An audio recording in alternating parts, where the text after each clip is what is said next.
YouTube channel में आप सभी का हार्दिक स्वागत मैं करती हूँ। जैसे कि पता है समय समय पे मैं संस्कृत पाठशाला यूट्यूब चैनल पे संस्कृत प्रेमियों के लिए कुछ ना कुछ वीडियो बनाकर डालती ही रहती हूँ। उसी प्रकार आज भी मैंने संस्कृत प्रेमियों के लिए संस्कृत पाठशाला चैनल के ऊपर वर्णमाला विषय के ऊपर एक वीडियो बनाई है।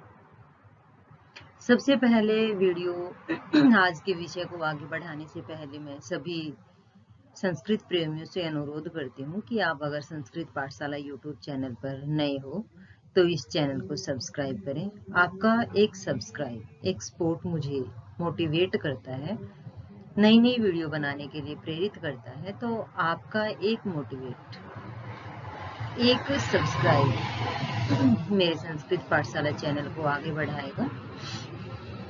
और अगर आपको मेरा ये संस्कृत पाठशाला यूट्यूब चैनल पर वर्णमाला विषय जो मैं आज की वीडियो में करवाने जा रही हूँ, अगर आपको पसंद आए तो आप इसको ज़्यादा से ज़्यादा लाइक शेयर और सब्सक्राइब भी जरूर करना।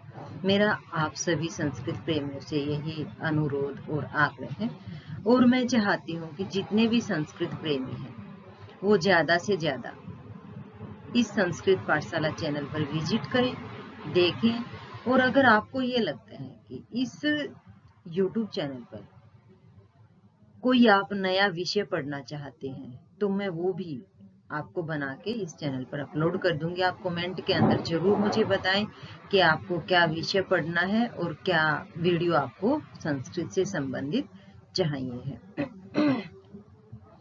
उसके बाद में मैं आज के विषय पर आज का जो विषय है वो वर्णमाला है, संस्कृत वर्णमाला। अगर वर्णमाला की बात करें तो संस्कृत के अंतर्गत 42 वर्णों को गिना जाता है, जिसमें 9 स्वर और 33 व्यंजन होते हैं।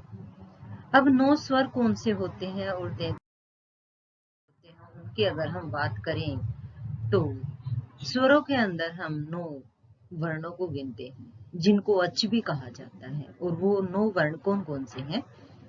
अ, ई, उ, रील, रे, ए, ओ, आई, औ। अब जो ये 5 जो मैंने निशान लगाया हुआ है यहाँ पे देखो, अलग से आपको दिख भी रहा है कि जो ए, ई, उ, री और री है, इनको मूल स्वर माना गया है। ये देखो मूल स्वर बताया गया है। मूल का अर्थ ये बिल्कुल स्वतंत्र है, इनको किसी दूसरे वर्ण की कोई जरूरत नहीं है। जबकि जो ए, ओ, आई, औ जो 4 संयुक्त स्वर हैं, ये देखो संयुक्त के बाद में स्वर आपको दिखाई नहीं दे रहा है, तो ये संयुक्त के बाद में स्वर है। ये क्या है? संयुक्त स्वर है। इसका मतलब ये है कि इनको किसी ना किसी दूसरे वर्ण की जरूरत पड़ती है। ये अपने आप में स्वतंत्र स्वर नहीं है। अब इनको किन स्वरों की जरूरत पड़ती है?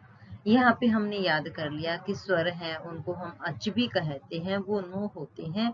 उनको हमने 2 भागों में विभाजित कर दिया, एक मूल स्वर और दूसरा संयुक्त स्वर। अब जो मूल स्वर हैं वो 5 होते हैं, संयुक्त स्वर हैं वो 4 होते हैं, और जो मूल स्वर हैं वो स्वतंत्र हैं, उनको किसी दूसरे वर्ण की जरूरत नहीं है। लेकिन जो संयुक्त स्वर हैं वो क्या है? उनको दूसरे किसी ना किसी स्वर की जरूरत होती है। तो वो दूसरे कौन से स्वर हैं उसके विषय में देखिए आगे पर। जो ए है उसको हम अ और ई के संयोग से बनाएंगे। जो ओ है उसको ए और ऊ के मिलाने पे हम बना पाते हैं। इसी प्रकार ए और ए के मिलाने से आई, और ए और ओ को मिलाने से औ संयुक्त स्वर को हम बना पाए हैं। इस प्रकार आपको पता चल गया कि जो स्वर हैं वो कितने हैं? 9 स्वर हैं। 9 में से 5 स्वतंत्र स्वर हैं और 4 संयुक्त स्वर हैं। संयुक्त का अर्थ है इनमें किसी ना किसी दूसरे जो स्वर है उसको हमने। उसके बाद में बात करते हैं हम व्यंजन की। व्यंजन क्या होते हैं? जैसे कि हमने सबसे पहले बात की थी कि जो वर्णमाला है उसमें स्वर और व्यंजनों को हमने शामिल किया हुआ है। तो जो स्वर है वो तो हम बता चुके कि 9 है। और सबसे पहले मैंने ये भी बताया था कि वर्णमाला में 42 वर्ण है, तो अब रह गए कितने? 33। इस प्रकार संस्कृत में कुल 33 व्यंजन है, और ये सभी व्यंजन मूल रूप से हलंत होते हैं, आदि होते हैं। स्वरों के सहयोग के बिना व्यंजनों का हम उच्चारण नहीं कर सकते। व्यंजनों का उच्चारण करना असंभव है। जिस व्यंजन को जिस स्वर का साथ मिलता है वह व्यंजन वैसा ही रूप धारण कर लेता है और उसी के अनुरूप कहने का मतलब क्या है कि उसी स्वर के अनुरूप, जिस स्वर को हम व्यंजन के अंतर्गत मिलाते हैं वह उसी स्वर के अनुरूप अपना उच्चारण कर लेता है। तो ये व्यंजन के विषय में क्या बताया कि व्यंजन कुल 33 हैं। ये स्वतंत्र नहीं है, आधे होते हैं और इनको बोलने के लिए हमें स्वरों की सहायता लेनी पड़ती है। अब जो व्यंजन होते हैं उनको भी हमने कुछ भागों में विभाजित किया है। जैसे स्वरों को मूल स्वर और संयुक्त स्वर के अंतर्गत हमने विभाजित किया था, वैसे ही व्यंजनों को भी विभाजित किया है। तो व्यंजनों में क्या है, 25 जो है स्पर्श व्यंजन हैं। उसमें हमने जैसे लिखा हुआ है कि क वर्ग, च वर्ग, ट वर्ग, त वर्ग और प वर्ग। तो यहाँ आप देख सकते हो, देखो जो क है, ये क ख ग घ, ये क्या है, आधे अक्षर हैं। देखो हलंत है, हलंत का मतलब है ये आधे अक्षर हैं, ये पूरे नहीं है। पांचों वर्ग में ऐसे ही सभी जो हलंत हैं वो दिखाए गए हैं। तो इन 5 वर्गों के वर्णों को हम किसके अंतर्गत गिनेंगे, स्पर्श व्यंजनों के अंतर्गत गिनेंगे। बात करते हैं अंतस्थ व्यंजनों की कि जो अंतस्थ व्यंजन होते हैं उसमें कौन कौन से वर्ण होते हैं। तो इसके अंतर्गत 4 वर्णों को हमने शामिल किया है, य, र, ल और व। अब यहाँ पे प्रश्न उठता है कि जो ये 4 वर्ण हैं इनको ही अंतस्थ क्यों कहा।